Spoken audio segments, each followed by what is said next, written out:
আজকের মহিমার স্কুল নেই, তাই আজকে আমরা বাড়িতে স্যান্ডউইচ বানাচ্ছি। দেখি কোনোদিন বানাইনি। আলুর একটা পুর করে নেওয়া হয়েছে, দিয়ে দাঁড়া দাঁড়া সসটা আস্তে করে দে।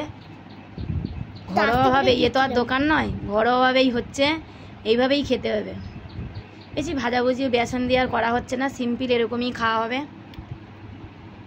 মহিমার বান্ধবী নাকি স্কুলে নিয়ে যায়, মহিমার খুব টেস্ট লাগে, তাই ভাবলাম আজকে একটু বাড়ি বানিয়ে দেখি কেমন লাগে। কেমন লাগছে?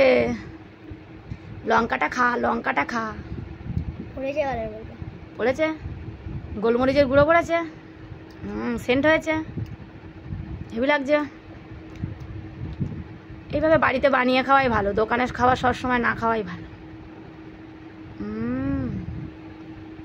দেখি কেমন হয়েছে ভিতরটা। ও,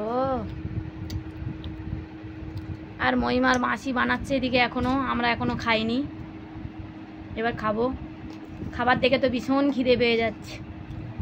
এই এই এই এই এই এই এই আবার কোথা থেকে একটা মাছি উড়ে এসেছে। এত হাওয়া চলছে ফ্যানের, তাও মাছি এসেছে। দেখি কেমন স্যান্ডউইচ হলো। যদিও বেসন দিয়ে তেল দিয়ে ভাজলে একটু ভালো হতো, কিন্তু তেল দিয়ে খাবো না বলে বানালাম না। সত্যি খুব ভালো হয়েছে, আর তার সাথে একটু চা আছে, ঠিক আছে ঠিক আছে।